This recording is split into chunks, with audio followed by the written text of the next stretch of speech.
The Equitable Life Assurance Society presents This Is Your FBI.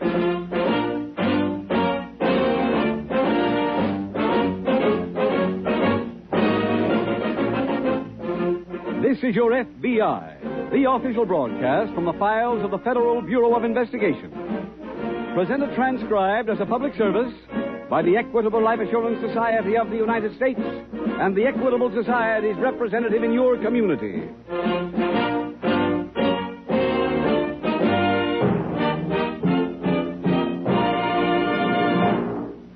Self-reliant citizens living in their own mortgage-free homes are the cornerstone of a free country. That is why, of all the manifold services rendered by the Equitable Society to nearly 6 million people, one which ranks near the top in importance is the Equitable's Assured Home Ownership Plan. In about 14 minutes, Mr. Keating will be back to tell you homeowners about the Equitable Society's famous Assured Home Ownership Plan.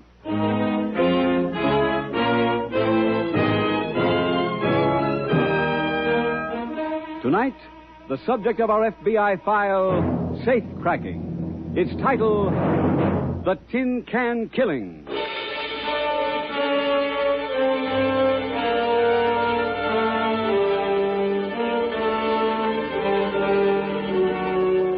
Criminals, like athletes, are either professionals or amateurs. The professionals usually dedicate themselves to what is sometimes called a life of crime. Starting as juvenile delinquents, they end serving a life term in prison. Many of them are specialists, experienced experts in holdups, hijacking, forging, or confidence games. But the amateur criminal is an entirely different breed of man. In this class comes the trusted employee who falsifies his accounts over a long period. Or the amateur may be some ordinary citizen who is suddenly given what seems like a magnificent opportunity to rob or commit an act of violence with little danger of getting caught.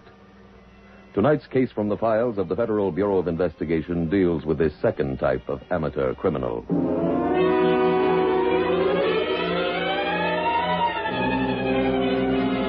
Tonight's file opens on the outskirts of an Indian reservation located in a western state. It is early morning, and the quiet is broken only by the drone of a plane overhead. Suddenly, the plane falters. Its motor sputters. It loses altitude, fights to stay aloft. Then the motor fails completely. It tries to glide to safety, spins, and plunges to earth.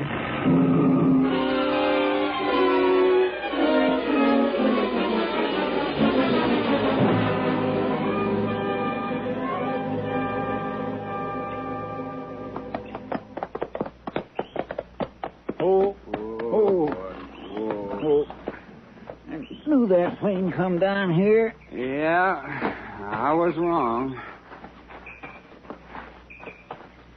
Ain't broke up as bad as I figured. No? Looks like folks inside. I guess they never had no chance to jump. The door is stuck. Give me a hand, Arnold. Okay. Now let's yank together. Oh, you near pulled my arm off. Let's go in.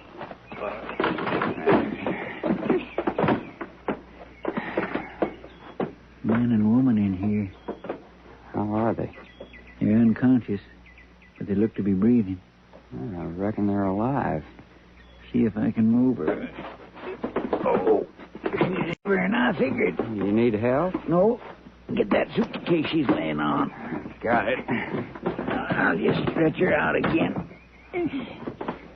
There you are, lady. Now open the bag. See what's in it. Nothing but clothes so far. What's that down there? Well, it appears to be a box. Let's see it.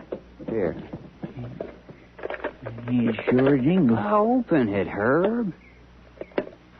Look at this. Rings, bracelets, them things women hang on their neck. It looks like real, too. Yeah. Wait till Claire sees this.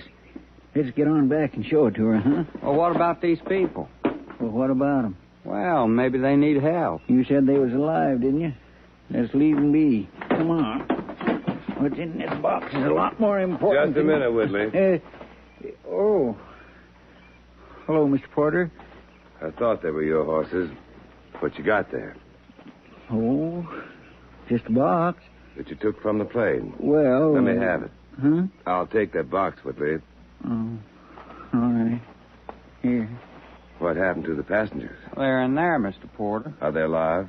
Well, they're breathing. Why didn't you help them? We did. By going through the suitcase? Now, look, we didn't mean Let's no not harm. argue. If they're alive, I'll need your help. We got to get them to a hospital.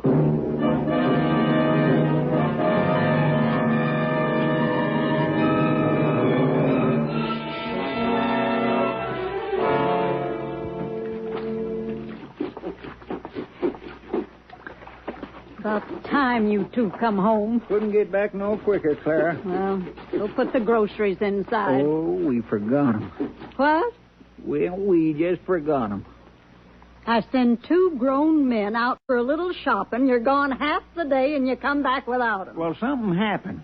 Arnold, start hanging up these clothes. Don't you want to know what happened? No. Enough to do the washing without hanging it, too. Hand me that shirt. Yeah, here. Well, what's your story? We were going into town, Clara. Right close to where we was riding, our airplane fell down. Couple people in it. That Indian agent come along and made me and Arnold help him fetch the folks to the hospital. We was almost rich, Clara. We found a little box in the airplane. Turned out it was filled with a mess of diamonds. Well, where are they? The Indian agent took it. What'd you give it to him for? He took it. How much you gonna get for finding it? Well, Clara, we didn't exactly find it. We just got there first. Then you ought to get a reward. Come on. Where? See that Indian agent. If you two ain't smart enough to get what's coming to you, I am. You too, Arnold, get to moving. We're all going back to town.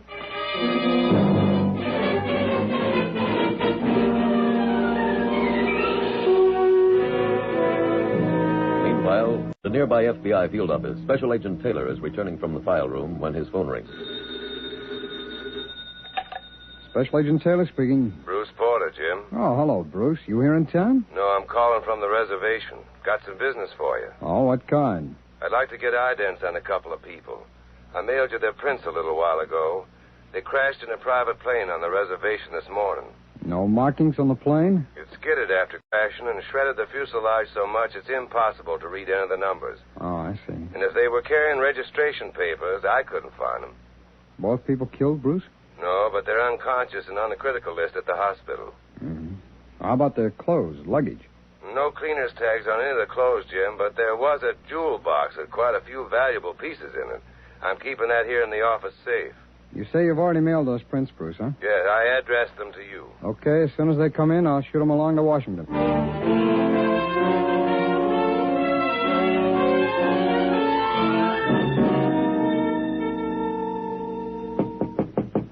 Come in. Hello, Mr. Porter. Oh, hello, Whitley. Could we see you a minute? Come in. Go ahead, Clara. Yeah. Arnold. Okay. You know the wife. Yeah. Hello, Miss Whitley. Hello. What can I do for you? Well, me and my brother here want to talk to you about that box of diamonds. Yeah? We figure... I mean, well, you... Mr. Porter, you had no right taking it. I didn't take it for myself. It belonged to the people in that plane. It's my duty to protect the property. What about a reward? Ain't it right they should get one? The owners can decide about that, if they recover. They can't give us nothing if they're dead. I've been in touch with the hospital. It appears they'll live. So if you check with me from time to time, I'll bring the matter up with them. Why don't we hold on to the stuff till they're The feeling jewelry stays right here in the safe. better? You sure ain't being fair. I'm sorry, Mrs. Whitley, but I can only do my duty. I'm very busy, so would you please excuse me? You mean you want us to get out? I'm afraid so, yes. Come on, Clara. All right. I'll let you know when I've spoken to the owner. Oh, don't do us no favors. Go on, Clara. I'm going. Oh, wait for me.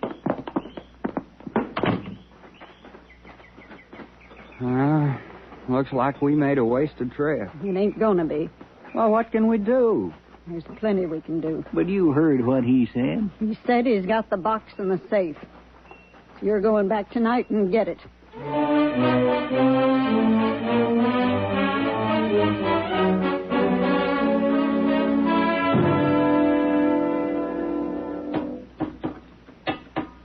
Herb, Yeah?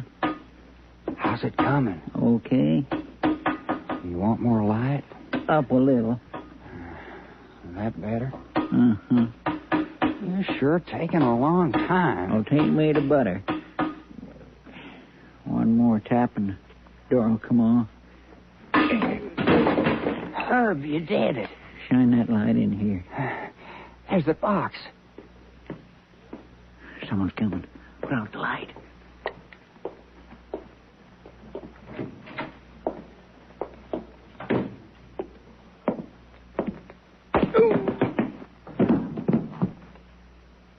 It's an Indian agent.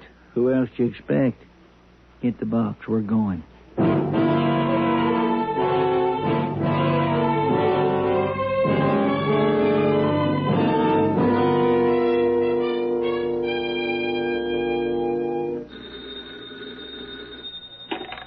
Special Agent Taylor speaking. Bruce Porter, Jim. Oh, Bruce, I just put in a call for you on the other line. I didn't report it on those prints. I'm calling about something new that's come up. Oh? Remember me mentioning the jewel box that was on the plane? Yeah? Someone cracked my safe last night and stole it. On the reservation? Yeah. Well, that's our jurisdiction. You got any suspects? None confirmed yet. Whoever did the job poisoned our watchdog first and then came in and robbed the safe. When this happened, Bruce? Late last night. I returned while the bandits were here, but before I could turn on the lights, I was slugged. Oh, you sound all right. It wasn't anything serious, just enough to put me out for a few hours. Well, Sheriff Spencer from over in Roseville was here and left for home this morning. Said he'd dropped the ident reports off at your office. You coming out to work on the robbery, Jim? Well, that's up to the agent in charge, Bruce. If he puts me on it, I'll grab the first plane.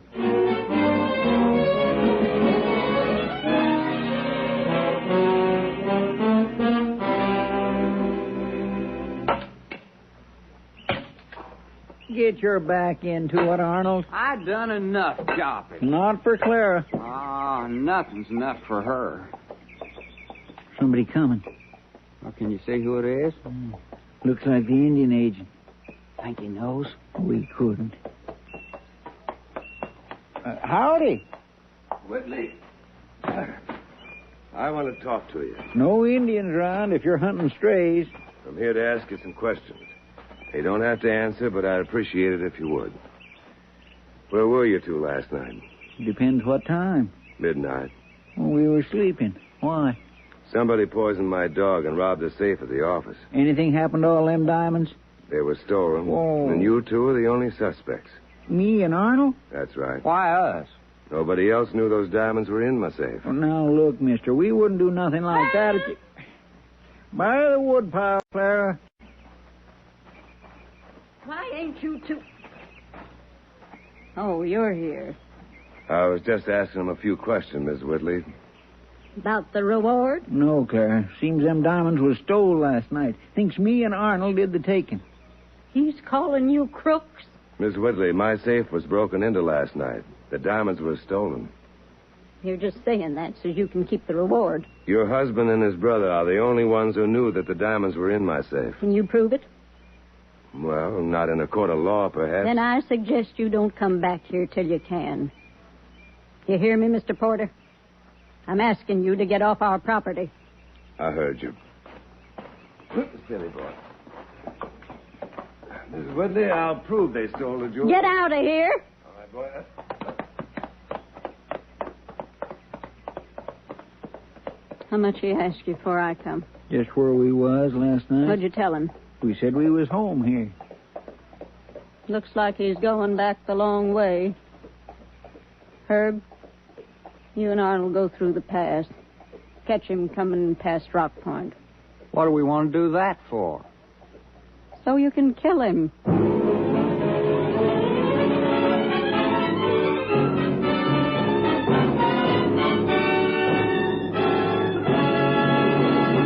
We will return in just a minute to tonight's exciting case from the official file, which shows how your FBI helps promote America's security. Now we have something important to say about home mortgages. Did you know that there are two kinds of mortgages, the old-fashioned variety and a truly modern mortgage?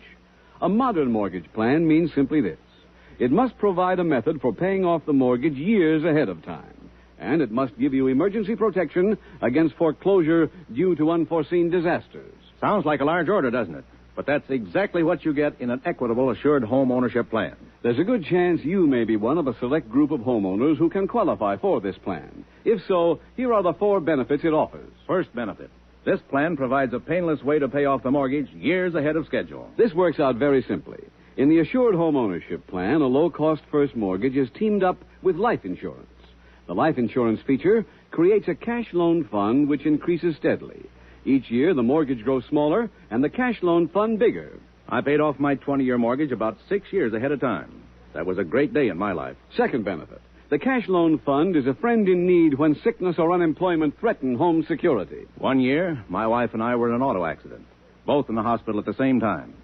We'd never have been able to meet our mortgage payments without that cash loan fund. Third benefit. If the owner dies, his widow doesn't inherit a mortgage.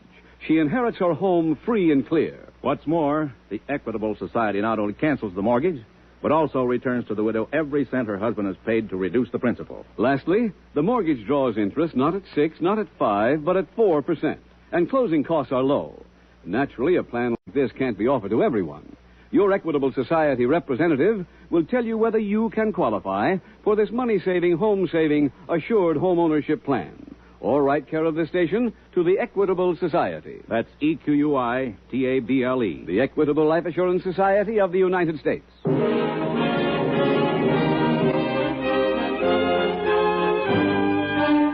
And now back to the FBI file, The Tin Can Killing.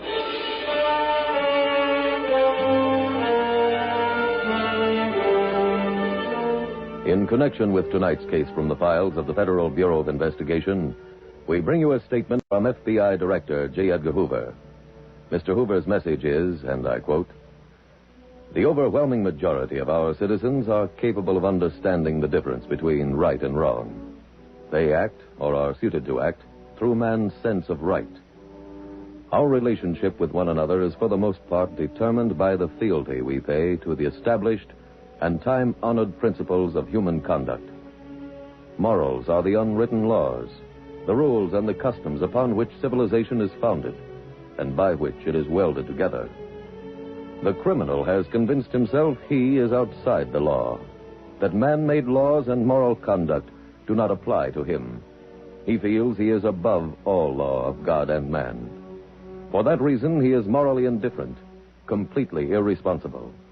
He takes what he wants, with no regard for others. Violations of enacted statutes are not wrong for him, he reasons, because those laws, indeed all laws, were written to apply to others.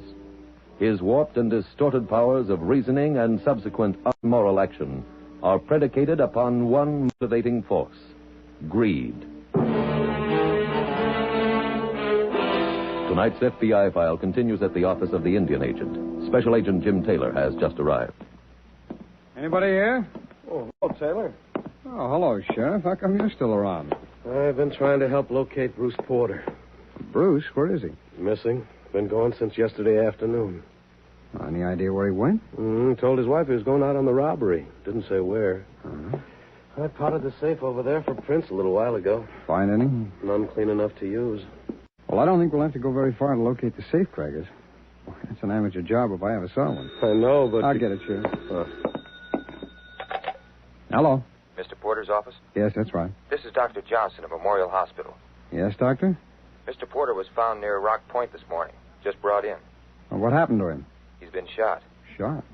He hasn't regained consciousness, but from his condition, I'd say he was wounded some 12 or 18 hours ago. Uh-huh. Well, how is he? We won't have a full report for a while yet. Well, thanks, Doctor. I'll be right over.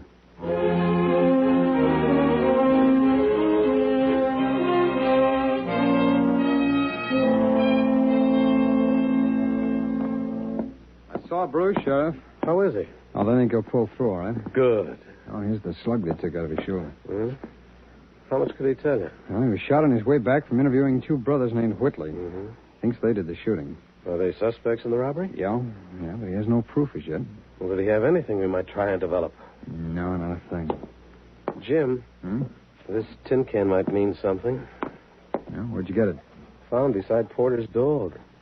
Wasn't he poisoned? Mm-hmm. Probably by the contents of the can. Well, I'll have the lab analyze the food and examine the cover for prints. We'll send it in the same package with that bullet.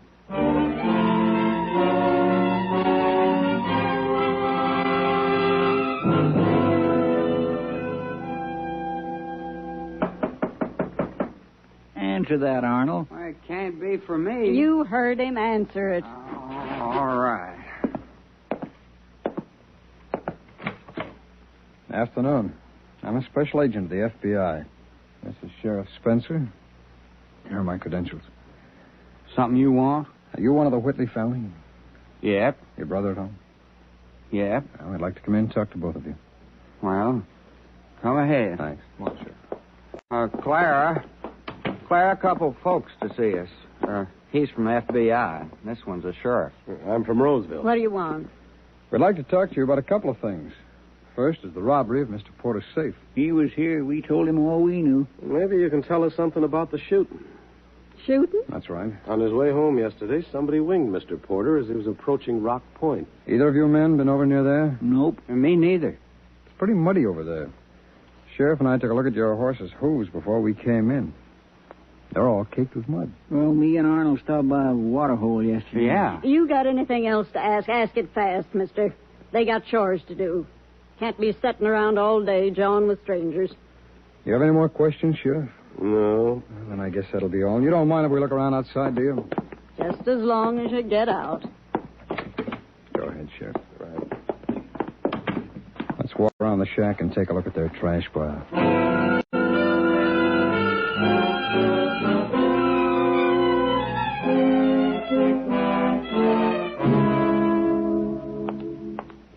Oh, pardon me, Doctor. Oh, hello there. All right to visit Mr. Porter? Yes, but please don't stay too long. Okay, thanks. Hiya, Bruce. Hello, Jim. Feeling better this morning? Yeah, thanks. Oh, that's great. You been to see the Whitleys? Yeah, Sheriff Spencer and I went out yesterday. Get anything? More frustration. Jim, I know they're guilty. There must be some way of proving it. Oh, we're trying, Bruce. Any report from ballistics? Yeah, you were shot with a .38. Well, plenty of those around. Lab also reported on that can of food you found by your dog's body. It was loaded with arsenic. I found that the Whitleys have a barrel of arsenic in their barn. Yeah, but so a lot of other farmers. Yeah, I found that out, too.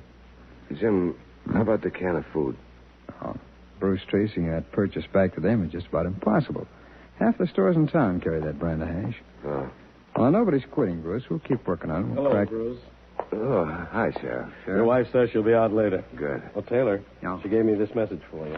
Thanks, Sheriff. Came in on the phone just a few minutes ago. Well, this is what I've been waiting for. Come on, Sheriff. Bruce, we'll talk to you later. Where you going? Get some warrants and pay another call on the Whitleys.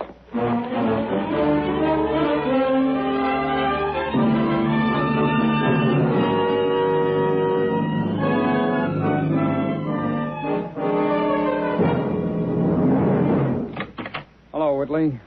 Your brother and his wife here? Yeah. You mind if we come in? You two back again? That's right, ma'am. Sheriff and I have a little more information than we had yesterday. Only thing it'd interest us would be if you found those diamonds. Well, we're pretty close. From what we know now, you've got them. That ain't so. You know, you three may not have heard about it, but there's a lot more to police work today than just chasing people. There's something called scientific crime investigation. What's that? Well, maybe the best way to explain it to you is by example. You remember I was telling you yesterday about that mud on your horse's hooves? Yeah? Well, I scraped some of it off, put it in an envelope. Then the sheriff and I went to Rock Point, look for a little cliff. What for? Well, knowing the angle that bullet entered Mr. Porter's body, we knew he'd been shot from someplace above him. When we located a cliff with fresh hoof prints, we took a sample of that dirt and sent both envelopes to our laboratory in Washington. What's dirt got to do with diamonds? Just this much. The dirt from your horse's hooves and the dirt from that cliff match perfectly. Dirt's dirt. It's not the same all over, though. In fact, the dirt on the cliff is different from any dirt in this valley. So when you said you hadn't been near Rock Point, you were lying. Maybe they forgot. That don't mean they shot the Indian agent. No, it doesn't. Then why are you telling all this to us? Give you some idea of the work that's been done on this case. The food that poisoned the Indian agent's dog was loaded with arsenic, but we couldn't trace that back to you. And there was no way of proving any of you bought the can of hash the arsenic was mixed into. You couldn't prove them things because we didn't do them. But the FBI laboratory in Washington says differently. You see, in addition to scraping your horse's hooves yesterday, the sheriff and I looked at your trash pile. That's our property. We found a couple of tin cans out there, and they were sent on to the laboratory, too. Well, everybody's got tin cans. Oh, sure, but not like yours.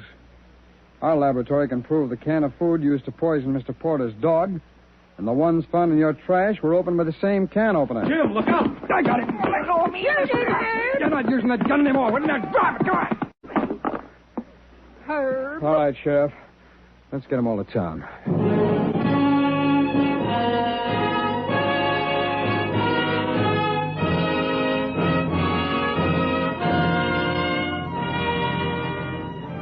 Herb, Clara, and Arnold Whitley were convicted of assault with intent to commit murder and burglary on an Indian reservation. Each received a sentence of 25 years in the federal penitentiary. Upon examination, the FBI crime laboratory reported that the bullet removed from Indian agent Bruce Porter had been fired from Herb Whitley's gun. The work done in tonight's case by the laboratory in proving the Whitleys guilty was spectacular, but not unusual. These technicians who man the microscopes, the spectroscopes, and other instruments make daily contributions to the fight against crime. Their work has been as great a lever as any other group's in the rise of law enforcement to the status of a profession. Like every other member of the Bureau, these men of the FBI lab work not on conjecture, but on facts, for they are men of science, men who have given of their time, their efforts, and their talents to help protect your life and your liberty.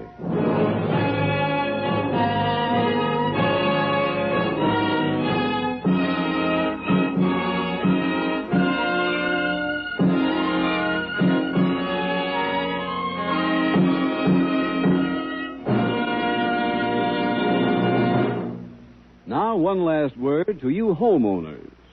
When will the red letter day come when you're able to say, my mortgage is all paid off.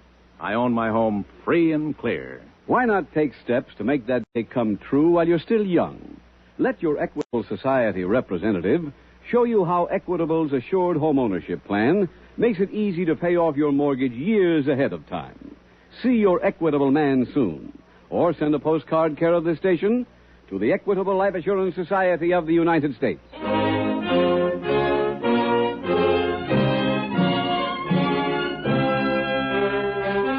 Next week, we will dramatize another case from the files of the Federal Bureau of Investigation. Its subject, hijacking. Its title, The Roaring Twenties.